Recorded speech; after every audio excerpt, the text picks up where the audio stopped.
But hypnosis is more problem focused. It's saying use it to control stress, use it to control pain. You go into a state of self-hypnosis, you're floating in water, you can transform the pain into a sense of cool, tingling numbness and learn to filter the hurt out of the pain.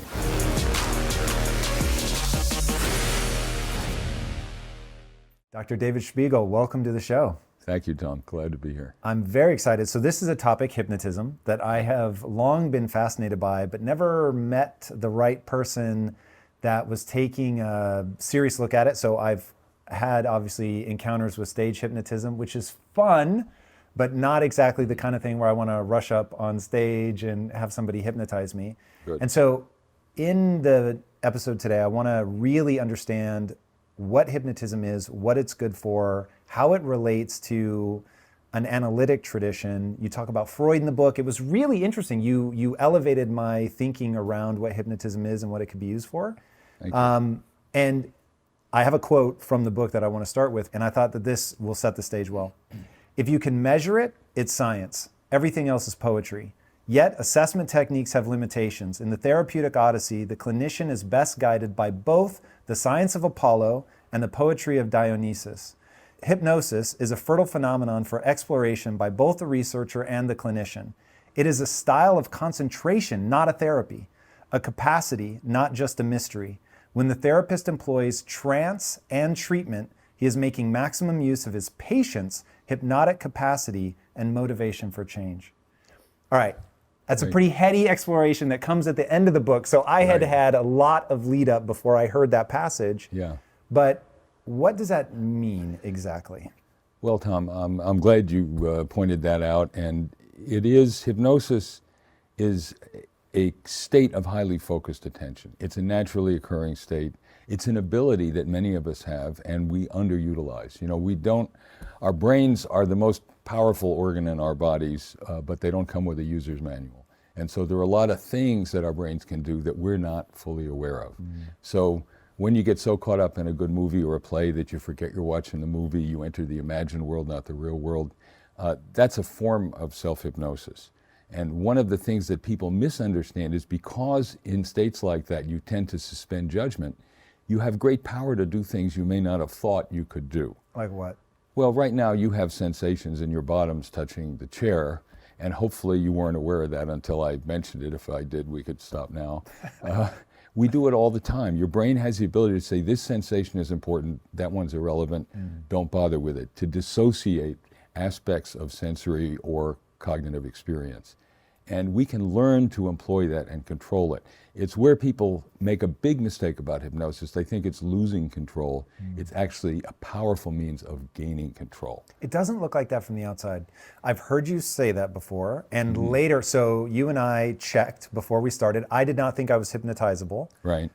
Because of an earlier experience that I had. And you said that given the real fast test that I actually may be quite hypnotizable, Yes. which is exciting for me. Yes. But from the outside, looking at it, it looks like people are losing control. Like they even talk differently. Like it feels like some part of them is gone. And so I'm very curious, in what way is it us gaining additional control? Well, it's a way of discovering other aspects of yourself that you may not be fully aware of. If something is gone, something else is there. And what we found is that hypnosis is really a form of cognitive flexibility. Your very ability to take in a different perspective, a different point of view, to experience writing about a rainstorm as if it were raining outside when it isn't, is a skill. It's an ability you can use. It doesn't mean you're weak-minded, it means you're flexibly minded. And so what's good about hypnosis is that you can take on different ways of approaching a problem. You can think of a difficulty like pain in a different way. It's a signal. It's a signal from neurons in your body, but how you interpret the signal is very different depending on whether you're having crushing substernal chest pain and you're having a heart attack, or whether the same old achy back is bothering you again. You can react to the same pain signals the same way, but if you're cognitively flexible about it, you can experience them differently. Okay, very interesting. All right, so talk to me about the relationship between hypnosis and therapy. You say it's not a therapy, Right. that it's just focused attention. Right. But you talk a lot about how the moment that psychoanalysis really first became something that this could really work was tied to hypnosis. So if hypnosis is not a therapy unto itself, what is it doing that allows psychoanalysis or other methods to work? Well, hypnosis is a state of open, generally accepting concentration. But it means that you have to have a strategy along with it to have a therapeutic benefit. Now, Freud, in his early work, in his studies in hysteria, the first book that he wrote, he learned to use hypnosis from the great French hypnotist Jean-Martin Charcot, and he was using it to help patients relive earlier events in their life that he thought might be related to their current symptomatology. And he says in his autobiography that one moment I was relieved of a difficult situation by the entrance of a manservant. My patient threw her arms around my neck during a hypnotic trance. And he said, I was modest enough not to attribute this to my own irresistible personal attractiveness. I discovered the mysterious element at work beneath hypnosis. So he thought that it was transference, that when you have these intense experiences, you may transfer feelings you have about them to your therapist. Now, we know that that happens in therapy all the time. If you see a therapist for post-traumatic stress disorder, you may suddenly become afraid that the therapist is doing something to harm you. So part of the work then is not just using the hypnosis to relive the memories, but therapeutically suggesting to the patient that the feelings that are coming up are related not to the present situation directly, but to the fears that come up when you think about early traumatic experience. So you're reliving it, but you're restructuring it. And that's where hypnosis can be very helpful, is to bring up issues, but then see them from a new point of view. So you've done a lot of brain imaging Yes. on people in hypnotic states, Right. which I really want to understand that. Are things turning off in the brain when you go into hypnosis, or are they turning on? It's not quite that simple, but close. We found that when people go into a hypnotic state, three things happen. One is you turn down activity in what's in the anterior cingulate cortex. It's this a brain structure like this, right down in the middle center of your brain. It's part of the salience network. So if we suddenly heard a loud noise we thought was a gunshot, we'd suddenly change our attention. That's the salience network saying this could be trouble, you better pay attention. It's what many social media approaches use to get your attention. They talk about a threat, and so suddenly you're scared and you pay attention to something. If it bleeds, else. it leads. Right, exactly. So you turn down activity in that area. You're not worried about the fact that you're narrowing the focus of attention. You then connect the dorsolateral prefrontal cortex, part of the executive control network, to the insula, which helps to regulate the body and is part of the salience network. And you disconnect the dorsolateral prefrontal cortex from the posterior cingulate. That's a part of the brain called the default mode, where you just reflect on yourself and who you are. Activity there is turned down during meditation, for example.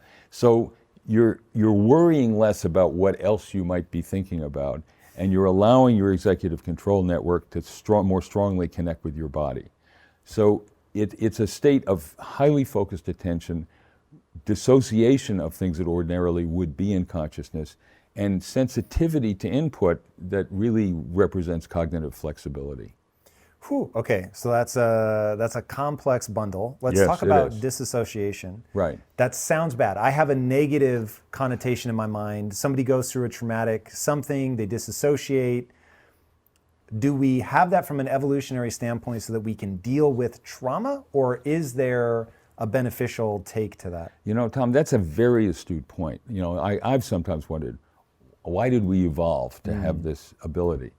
And if you think about it, we're pretty pathetic physical species. We're not that big, we're not that strong. We don't see as well as eagles, we don't smell as well as bears, we don't hear things that well. We do see things pretty well, though. That's our major defense. And so it's important for us to use the capacities we have to protect ourselves. Now, predators, who usually have eyes in the front of their heads, like tigers and lions, and prey that have eyes on the side of their head so that they have a wider visual range, are more keen to picture a predator coming. But predators detect motion. That's how predators find prey.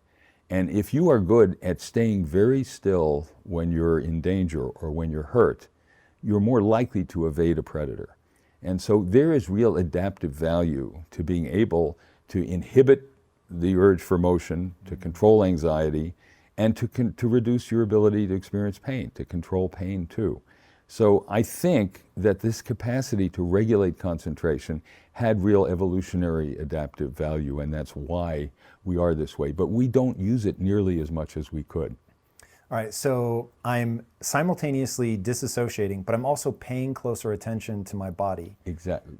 Yes, it may be your body, it may be something else. So didn't you say, though, that part of it is that a region becomes active that is Right. dealing with paying attention to your body, or no? Yes, it connects your executive control network more strongly to the part of your brain that controls your body. Okay. So that means you can turn things on there or you can So turn I'm them off. more in control of my body from an executive level. That's correct. Man, that feels like the opposite of that is the opposite of what I think about with hypnosis, where it's like you're having the person raise their, oh my God, it's like it's working without me. Yes. Help me reconcile that. Well, the dissociation of your arm means that you can disconnect control systems that involve your hand floating up in the air and it'll float back up if you pull it down. But it doesn't mean you don't control it, you just control it in a different way. So you discover that you have two different control systems for your different arms, and one is the usual and the other is the unusual. And that's just enhancing your array of abilities. It's not saying you're really out of control. You're not. You're just have a more complex set of control systems than you realized. That's so intriguing. Do you know what tumont is? Tumont. So Wim Hof uses tumont, so he can heat up like the palm of his hand. Right. And so there were these monks that were studied because they claimed that they could like melt the snow around them, that they could make one hand warm and the other hand cold, and people were like, there's no way. Yeah. And so they went and measured it, and they actually can do it. It's really impressive. And then Wim Hof has probably been the one that's been studied the most, and they've submerged him in ice, and he can maintain his core temperature long past where he should be in hypothermia. I mean, it's really impressive. And it seems like, because I know you've studied, like if you put somebody in a hypnotic state and then walk them through eating an imaginary meal, that the gastric juices will actually spark as if they have eaten Right. a meal, which is Right. insane. In fact, walk us through that, because I know Yeah. there was more depth to that Yeah. study. Well, I know in your career you've been more than a little bit interested in nutrition and how the gastrointestinal system works, as Lisa has. And what we found, we got people to not eat, to be without food in the morning. I met with them, we hypnotized them, we had them eat imaginary meals. So we'd spend an hour, I got hungry just listening to it, but they would go to Alice Waters' restaurant and, have a good meal there. And one woman after about 30 minutes said, let's stop, I'm full, just eating imaginary meals. And we had a 200% increase in gastric acid secretion. We put down an NG tube and measured their gastric acid secretion. We then did the contrary. We had them eat, think about anything except food, and we had a 30% decrease in gastric acid secretion.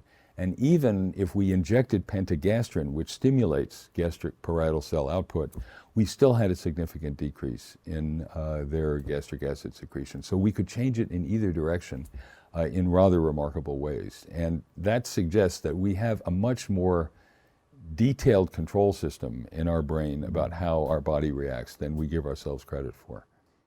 All right, my friend, I have a big announcement. My incredible and talented wife, Lisa, is about to launch her new book, Radical Confidence. In it, she has managed to perfectly capture the process of how to go from feeling lost and insecure to taking control of your life and doing amazing things despite feeling fear, sometimes a lot of fear. Now, let me tell you, nobody knows Lisa better than me, but when I read Radical Confidence for the first time and heard her describe what it was like for her to go from having these big, exciting dreams as a kid to then as an adult scheduling her life around the TV shows that she wanted to watch, or how lonely and isolated she felt instead of pursuing her dreams, it was brutal for me. I would never say, though, that it was worth it for her to go through all of that just so that she could write something down that allows others to avoid it, but I will say that at least she was able to capture the strategies that she used to break out of that rut, find her voice, and begin doing incredible things despite her insecurities and fears that she wasn't going to be good enough to achieve achieve great things. So while it hurts me to know the dark place that Lisa went through, I really am excited for people who are going through something similar right now to read this book. Radical Confidence is an instruction manual for how to become the hero of your own life, even when you're scared to death. Look, I know better than just about anybody how easy it is to get off track in life or to just not have yet found your calling. And it's even easier for people to feel so insecure and unprepared that they don't even want to pursue the things that they want. But what Lisa shows people in Radical Confidence is that the radical part is that you can accomplish extraordinary things even when you feel fear. That's what Radical Confidence is. Being afraid and unsure and having a toolkit that allows you to still make massive progress. Pre-order your copy today, because if you act now, you can claim the bonuses that Lisa has created for you at radicalconfidence.com. They're only available if you pre-order, so act now. Then, once you've done that, we'll get back to today's episode. All right, guys, read the book and get ready to be the hero of your own life. Peace out.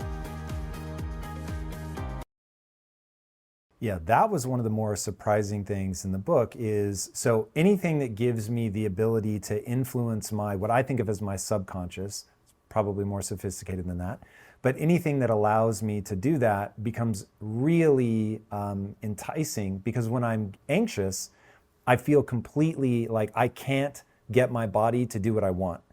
And it's weird. So the way that it manifests for me when I feel anxious, it is exactly the way that I feel when I'm cold. So I feel unmoored is the easiest way to explain it. I just feel like I'm not grounded. I feel a little jittery, and I can feel the blood leaving the prefrontal cortex. You know, it's like I'm not at my sharpest, and I can recreate that feeling by getting cold because I now associate anxiety with that feeling. So it's really weird that I can, in some ways, I suppose, hypnotize myself into thinking I'm anxious when really I'm just cold, which is bizarre. But the idea of being able to go in and slow that down, stop it, like get the blood flowing in my brain the right way again, slow my heart rate, slow my breathing, that would be incredible. Now, so your ability to be hypnotized, you said, is more consistent throughout your lifetime than even your IQ.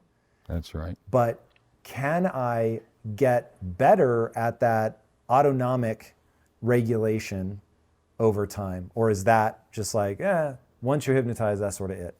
No, you can use it better. Whatever your level of ability is, you can learn to use it better.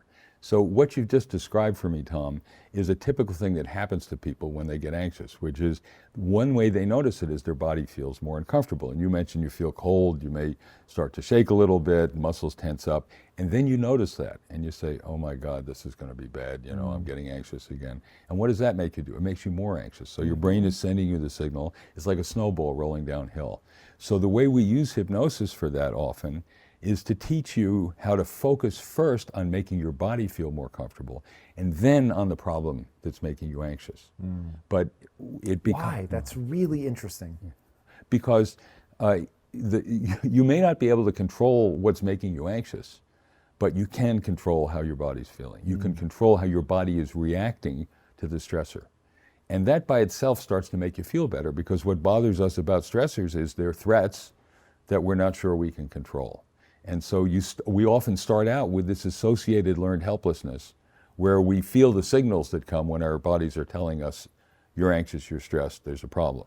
And so the way we work at it is to say, let's control the thing we know you can learn to control, and that's how your body's reacting. And that gives you a platform on which you can then approach the problem and try to deal with it differently. Yeah, that's really intriguing. So I've always attacked it from the breath perspective. Meditation changed my life because while not as effective as I would want it to be if I'm in the throes of like a moment, it's not like I can, hey, just give me a second, let me meditate for 10 minutes. Right. But the ability to breathe from my diaphragm, having practiced sort of letting it go, that makes such a big difference. So anything that gives me this other path to being able to address things that I think of as happening at an autonomic level that should be theoretically outside of my reach, that gets really intriguing really fast. Sure. Well, autonomic doesn't mean automatic. You can learn to control autonomic activity, and breath work can be one way. Without limit? No, not without limit. There are limits, but you can do it. We tend to think it's something happening to us because it's happening to our body. But our bodies are controlled, every part of our body is controlled by our brain, and there are ways of managing how the body is responding. You know, breath work is a very interesting thing too, because breathing is normally an automatic function, but we can take it over and do it anytime we want. So, and the control system for it is right below the brainstem, in the brainstem, and it's a place where it's right at the edge of conscious and unconscious control. And so taking control in breathing can be very helpful. Yeah, no doubt. So as people begin to explore this, it seems like, at least if they fall into the category of people that are able to do it, because I know about a third of people can't, Right. that it seems to have a pretty profound impact. Why then does hypnosis have the sort of weird reputation that it has? And why is it, if it was being used pretty out in the open, I mean, so you have a guy named Mesmer, which is where we get the phrase mesmerize. That Right. was back in the late 1800s. It's been around for a long time. So Really? why has it struggled to gain, I'll call it legitimacy? Well, hypnosis is the oldest Western conception of a psychotherapy. It's the first time that a talking interaction between a doctor and a patient was thought to have therapeutic benefit. But And who was it? Was that Freud? well, it was Mesmer. Mesmer, He was you know, the he first. demonstrated that people could go and have these pseudo seizures and all kinds of things. He became the go-to physician in Paris for a long time, until the other physicians got unhappy about how much of their business he was taking. And he was discredited because of his theory of why hypnosis worked. He called it animal magnetism. He thought there were magnetic fields in the therapist's body that influenced the magnetic fields in the patient's bodies and corrected them. Even though he was using hypnotism? Did he Yeah. understand what he was doing? He had a theory, and he knew that he was influencing people. He knew it could change things that happen in their bodies. Would he have them stare at a single point or watch a watch? He would sometimes do that.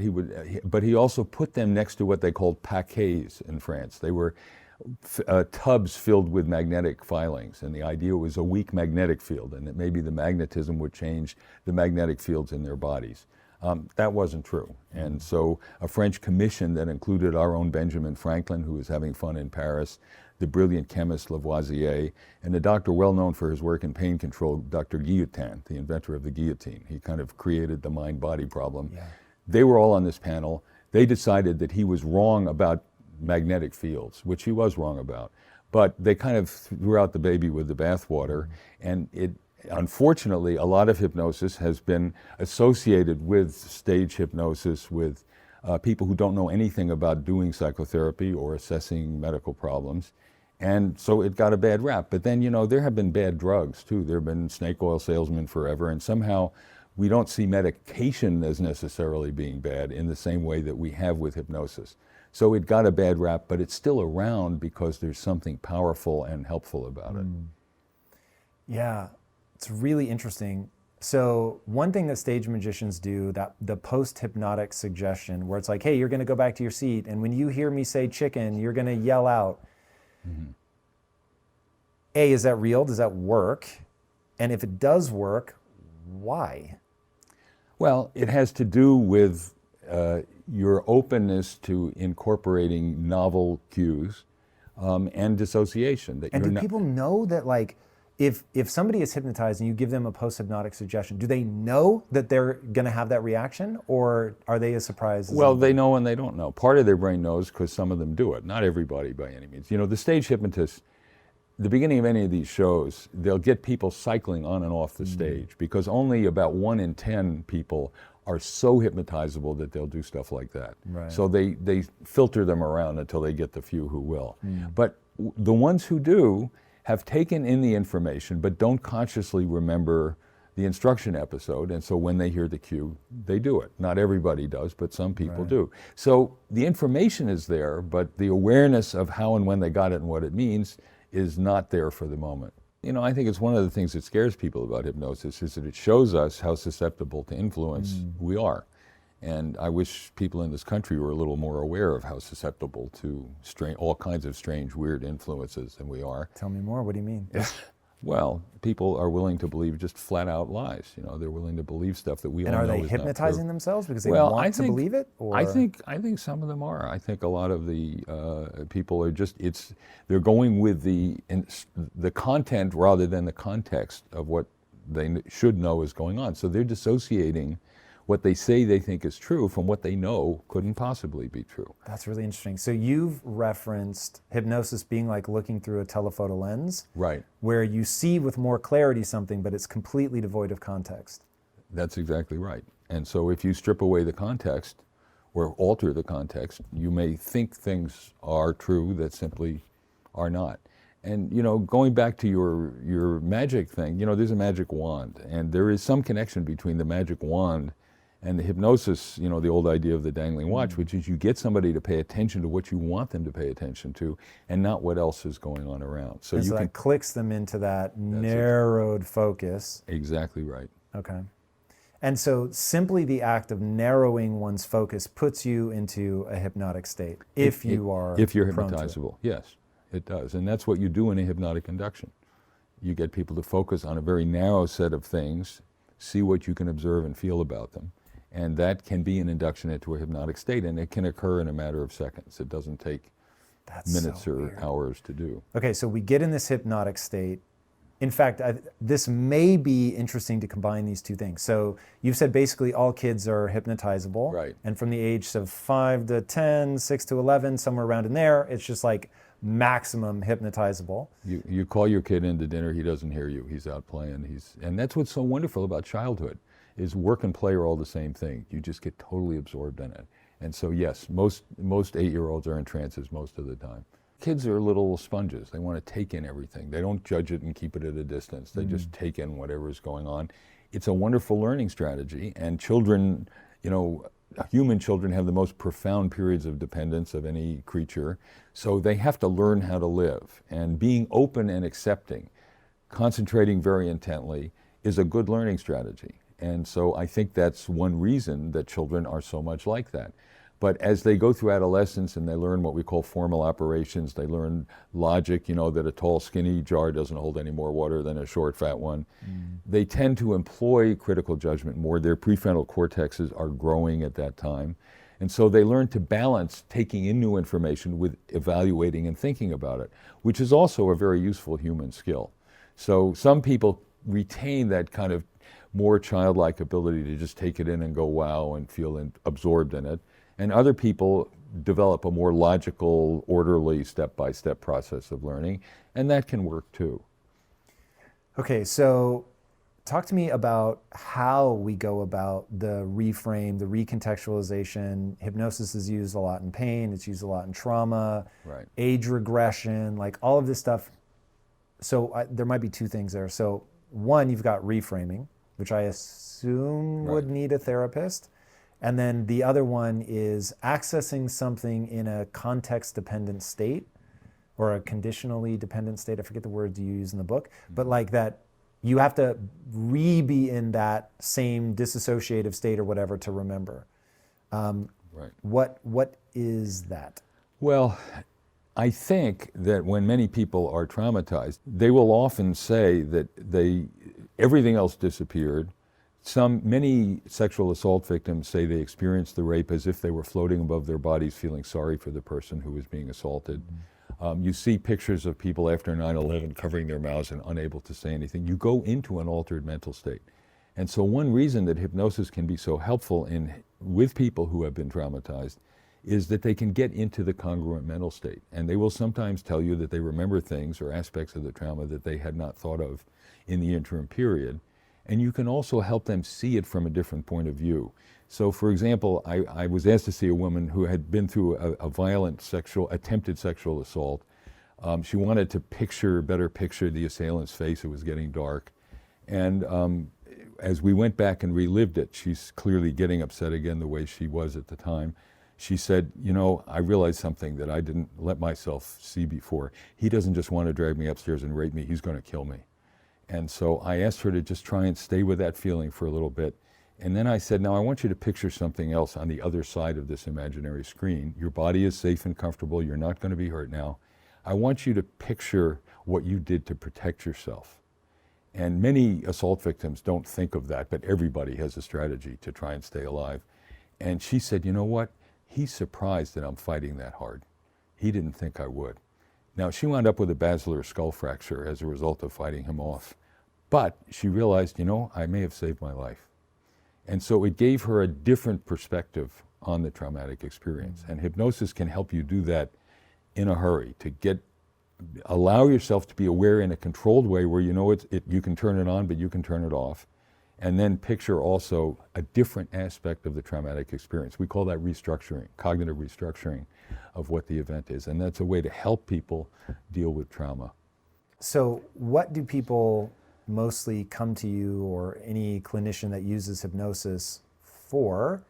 And is it something they have to keep coming back, or how does that? Well, what I try to do, Tom, is they come for problems like pain, stress, anxiety, insomnia, difficulty sleeping. They come to stop smoking, to eat better, to lose weight, and eat more healthily. And I assess their hypnotizability, teach them how to use self-hypnosis. I will sometimes see them several times. For people with complex trauma histories, I'll often see them many times to try and help them work through the trauma.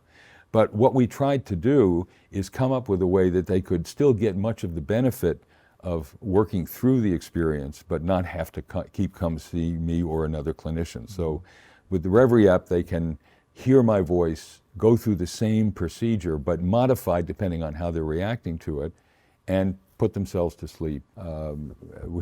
We had one woman who said she was a little upset with how the app was working, but she said, I want to tell you this is the first time I've slept in 15 years, so I really want to make sure that this works as best as possible. So it's a kind of compromise where they can get the benefit of the expertise without having to keep going to and paying a clinician to do it time and again, because it really is learning to use your own internal ability. And once you've learned that, people do it for themselves. I have cancer patients whose pain over a period of a year got reduced by 50% on the same medications. Just when they feel that pain in their chest and they think it's another tumor, they just go into a state of self-hypnosis. Imagine they're floating in a bath, a lake, a hot tub, or floating in space. Why floating? You know what, it's just, I've known a few people who don't like it, but most people have pleasant associations. They take a bath, they get in a hot tub. You do too? When I have trouble falling asleep, and this is without ever being prompted, I imagine myself floating in the ocean, sinking. I don't know why sinking, but I imagine myself floating to the bottom of the Marianas Trench. And that should be terrifying, but I imagine the water is warm, and there's just something so enveloping. I don't know if it's like a womb thing. Oh, that's sort of right. what I've always read out of like my own desire to imagine myself completely encased in water and just sinking, sinking, sinking. Of course, I have to tell myself before I start, this is weird, but I have to tell myself you can breathe underwater. No, that's... So that I feel completely relaxed as I'm sinking, so it's not a threatening feeling. It's just, anyway, it just, you always mention this idea of floating, floating, floating. I was just curious. Because that resonates with me so well, I just didn't know why it's so universal. So listen, folks, you know, you'd be a really good hypnotist because you give a very nice description, and the fact that you think about that concrete potential problem. You know, how could you be floating down under the ocean and still breathing, and you take care of that, is exactly what is needed for people who are letting themselves go and allowing themselves to feel this alteration in sensation. So that's good hypnotic instruction, and it obviously works for you. Yeah, it's interesting. It works sometimes, but I would really like to get way better at it. Sure. Hello, my friend. You know that I believe success requires you to see failure as the ultimate learning tool. Success requires you to be disciplined and gritty and to never ever quit on your dreams. I say all of that because one thing is certain: the road to achieving your goal is not smooth or linear. I wish it was, but it's not. It's going to be bumpy, sometimes scary. Some days you'll take 2 steps forward and slide 10 steps back. And that's why success also requires you to know how to pull yourself out of a rut and get unstuck fast. Life is short. You can't be messing around with your goals. You've got to make progress every single day. So I've pulled a class from Impact Theory University called How to Get Unstuck. which you can watch for free with the link on your screen or by clicking below. When you join me for that free preview of that workshop from Impact Theory University, I'm going to teach you my strategy for how to understand exactly where you need to be going, how to identify the obstacle that's blocking you, and the best way to make the most progress towards that goal and keep your momentum. All right, click that link and let's get to work. All right, I'll see you on the inside. All right, so going back, people come in, they come in for all these things. You tell them to imagine themselves floating, and then we were just about to get into how that helps. Well, that's one of the things. I mean, it depends on what the problem is, but typically for stress management, for example, I'll say, imagine you're floating in a bath like a hot tub or floating in space. Now notice how quickly and easily you can use your store of memories and your imagination to help yourself and your body feel better. So we get them immediately, and one of the wonderful things about hypnosis when it works is it works right away. You know, you don't have to wait, you don't have to take it on faith that if you keep doing this for 3 weeks, you know, you'll start to feel better. You can see whether or not it's helping you. And if you feel that sense in your body, you say, you know, if I can make my body feel better in this way, sometimes the way I'm approaching problems may make it feel worse. So you're learning that there are ways that you can control your body, and then I have people picture on an imaginary screen, on the one side, something that's stressing them out right now. But with this rule, keep your body floating. So you're floating at the bottom of the ocean, but you're picturing this problem, your body's feeling better now. And then I say, on the other side of the screen, picture one thing you can do to help with that stressor. It may not be the perfect thing, but it's something. So you're beginning to control how your body reacts, and you're beginning to control your mental strategy for dealing with whatever the stressor is. And so it's teaching you to step-by-step enhance control, take stock of it, how well you're doing, and then continue to use it to better solve the problem. Yeah, it's so interesting to be methodical, to just keep coming back to it. It reminds me so much of meditation. In fact, what are the differences between meditation and hypnosis, and are they the same? Well, they're similar, and there's something about changing mental states by itself that can be therapeutic. So, you know, if you make the mistake of reading a really nasty email at 11 p.m., you think, oh God, what am I going to do? You have trouble going to sleep. And the next morning you've got a night's sleep. You say, oh, that guy again, I can deal with that, you know. And so changing mental states changes your perspective on situations. So that by itself is good.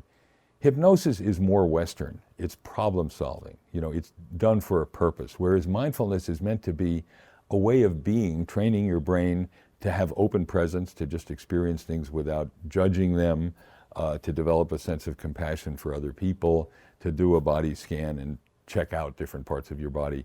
But it's not per se designed to solve problems. It's designed to just be differently. And then if you are, you may solve problems. I have great regard for that. But hypnosis is more problem focused. It's saying use it to control stress, use it to control pain. You go into a state of self-hypnosis, you're floating in water, you can transform the pain into a sense of cool, tingling numbness and learn to filter the hurt out of the pain. Or you can say, you know, I'm going to use dissociation. I'm going to leave my body here floating, and I'm going to go somewhere else I'd rather be. And you find that that's another way that you can disconnect yourself from the pain cessation. So it's similar, but it's not the same, and different parts of the brain to some extent are involved. Mindfulness is more turning down activity in the posterior cingulate cortex, turning down your awareness of self and what it means. Whereas hypnosis is more turning down that salience alarm network and saying, yes, it may be there, but it's not going to bother me as much as it did before. All right, let's talk about the 3 personality types, because it has pretty big implication into who's hypnotizable, some potential pathologies that people might have. So you've got the Apollonian, the Dionysian, and the Odyssean. Odyssean. Yeah. What's the difference? So the Dionysian, Dionysus was the god of pleasure and celebration in Greece. I like him already. There you go, you're there. And the idea is these are people who lead with their feelings, who have experiences, who can fully absorb themselves in experiences. And that's like people who are very hypnotizable. They just get totally engaged and engrossed in the experience. And just the experience itself is its own reward. It's an autotelic or self-rewarding experience. People like being there because it just feels good to do it. On the other extreme, you have the Apollonians. Apollo was the god of reason. They value rationality over all else. They don't believe anything they haven't read somewhere.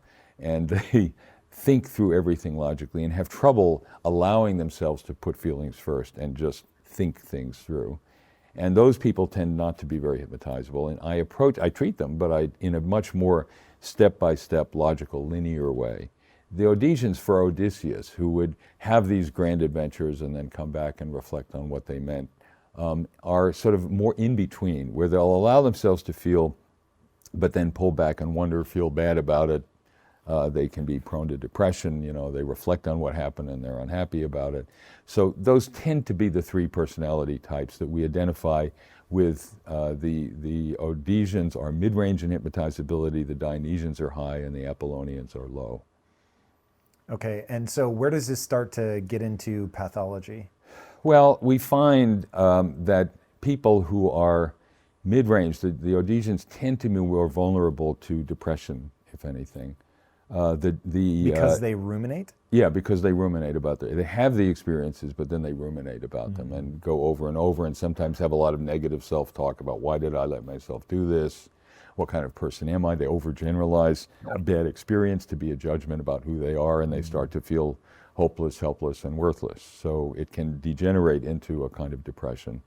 The Dionysians are more prone to psychosomatic disorders, to what we used to call hysteria, the conversion disorders. They'll have non-epileptic, it's now called functional neurological disorders, where they may be people who have a seizure disorder, but they'll have non-epileptic seizures where they suddenly start to shake as if they're having a seizure, and it becomes a dramatic expression of a conflict. So I had a patient who was a member of a very fancy wine family in the Napa Valley, and she was the only one in the two generations that would talk to both sides, because the fathers and the sons were in court fighting with each other all the time.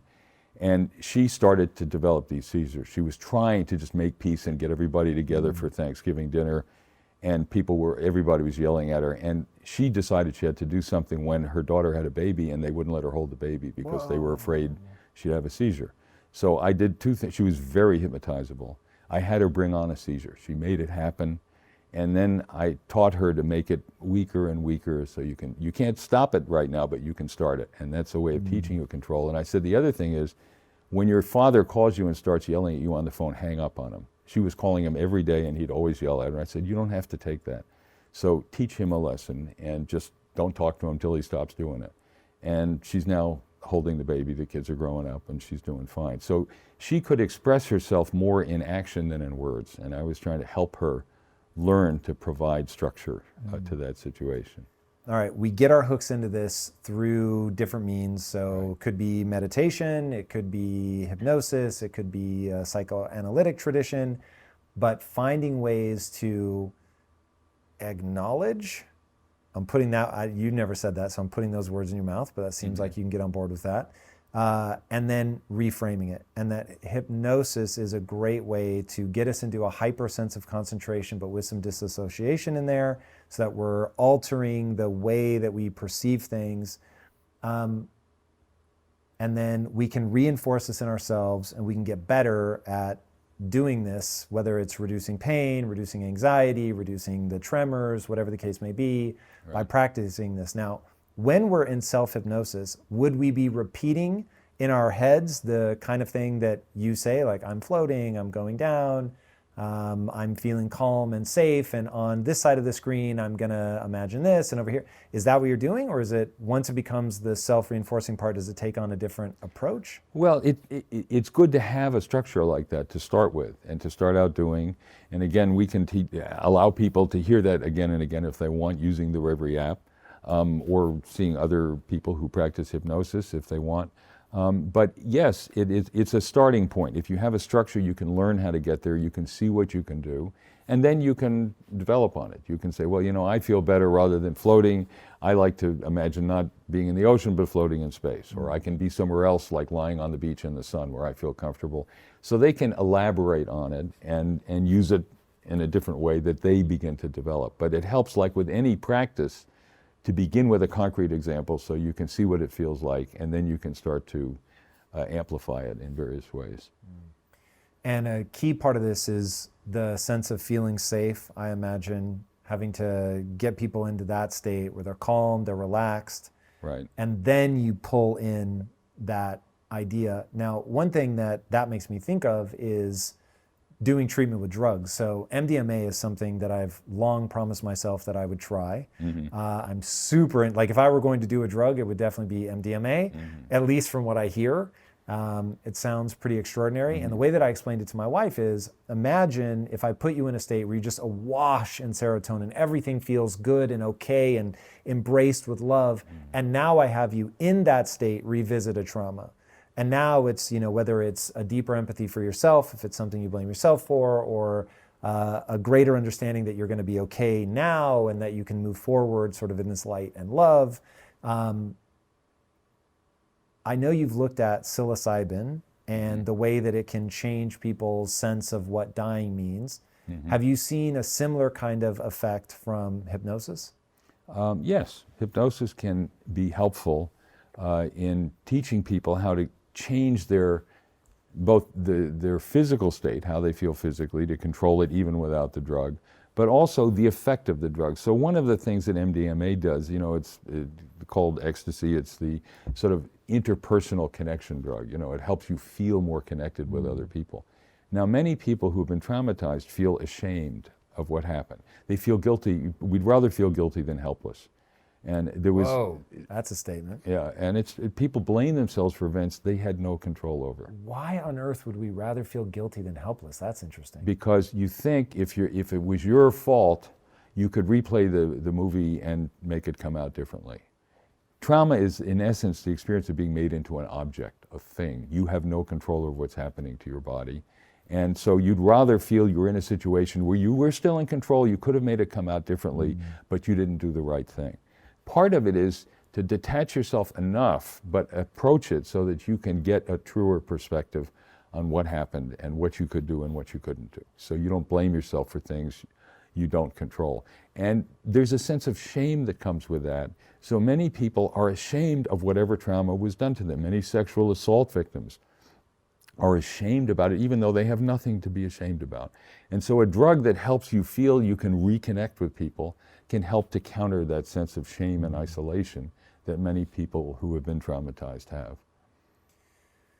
Yeah, MDMA is intriguing. Now, psilocybin, though, is a totally different trip. Right. And you said something that really resonated with me, which is if I were dying, the last thing I would think to do is take something that I know could give me a bad trip because I'm already freaking out. Right. And yet, people that do it say, this is one of the 4 or 5 most profound experiences of my life. It's helped me completely reshape this. Do they have a bad trip, though, and it just ends up being worth it? Or? Well, now, the way that psilocybin studies have been done, and they've been done very well at Hopkins and NYU and elsewhere, is they couple the drug with 4 or 5 hours of supportive psychotherapy. So they try and keep people from having a bad trip. But the interesting thing is most of them don't anyway. And part of it, I think, is, and I've worked a lot with dying breast cancer patients without drugs, and we were told when we started this that we'd give them what amounts to a bad trip. They'd watch other people die of the same disease and that they would freak out.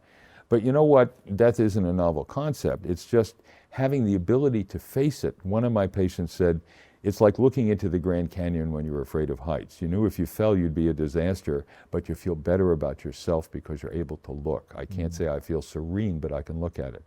And I think people thinking about it on psilocybin say, this is a terrible thing, but part of what I'm experiencing is the preciousness of the moment. I can have this negative feeling. I'm still alive. I have the people that I've loved in my life. And the fact that that happened isn't going to go away even when I go away. So they see their death from a different perspective, and the capacity to see it differently makes it less overwhelming. That made me really emotional. That's interesting. Man, that's heavy. Yeah. That's so heavy. Why do you deal with breast cancer patients? I was a philosophy major in college and believed what the existential philosophers said, that you don't really live authentically until you face the possibility of non-being.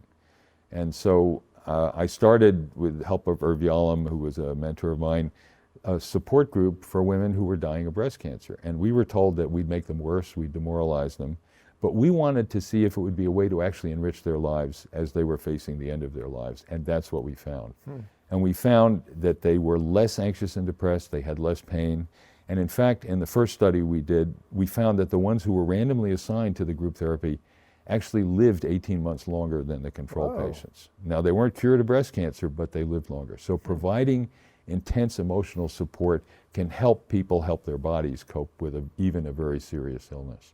Wow. Okay. With that, you ready to? I'm ready. To try this? Okay. Yeah, I'm so curious to see. Cool. All right. How do I orient myself emotionally to maximize the likelihood that this will? Just get as comfortable as you can and be open to what you feel. Put one arm on either leg like that. Do I need to lean forward? No, you can just get comfortable as you can. You might take off your eyeglasses if you don't mind. I don't mind. Watch that. All right, so now please look straight ahead.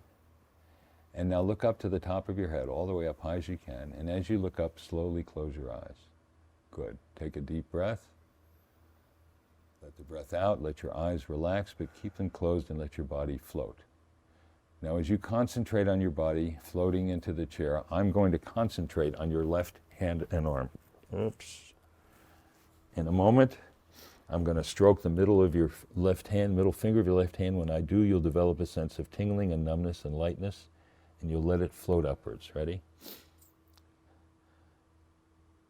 This is an exercise in your imagination. Just imagine your hand to be a big, buoyant balloon and let it float upwards in the air higher and higher as the rest of your body feels heavy and relaxed. That's good. All the way up. Higher and higher.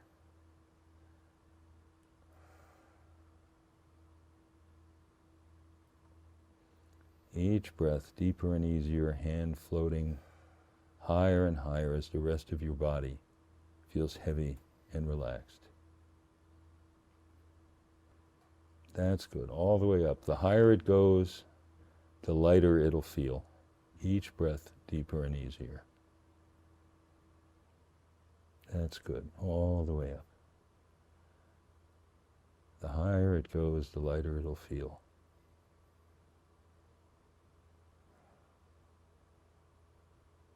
Good. Now I'm going to position your arm like so and give you this instruction.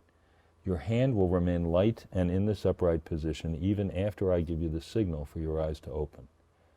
If I pull your hand back down to your leg, it will float right back up to the upright position. You'll find something pleasant and amusing about this sensation. Later, when I touch your left elbow, your usual sensation and control will return. Each time you go into this state of concentration, you'll find it easier and easier to do, and you can use it to help you concentrate on what's important to you. Right now, we'll come out of this state of concentration together by counting backwards from 3 to 1.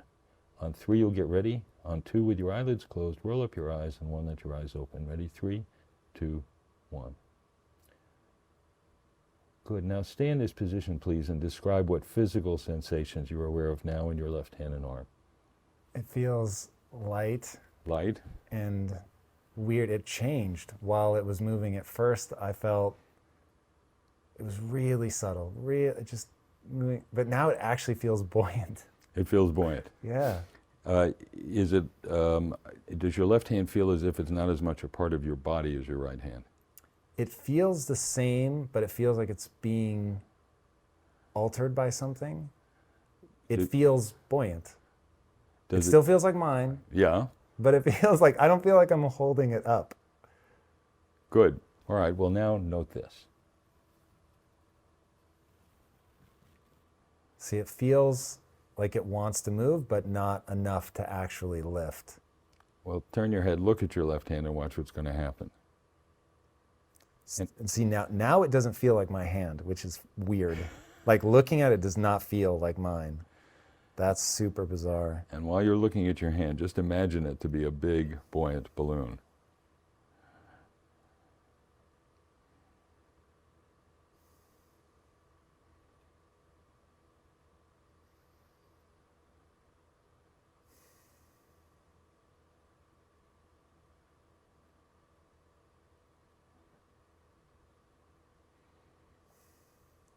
That's it. And while you imagine it to be a balloon, permit it to act out as if it were a balloon. Be big about it.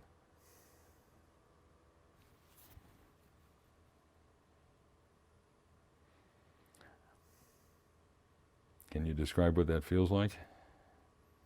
Feels like it's just lightning. Good. Now, as your left hand continues to go up, by way of comparison, Tom, raise your right hand. Put your right arm down. Are you aware of a relative difference in sensation in your left hand going up compared Yes. to your right? Is one arm lighter or heavier than the other? This one's it feels buoyant. Like it feels like it's in water. Like I don't feel like I'm holding it up, That's great. which is super weird. Good. So that's an experience of dissociation. The two hands feel very different. All right, now make a fist with this hand, tight fist. Ready, open.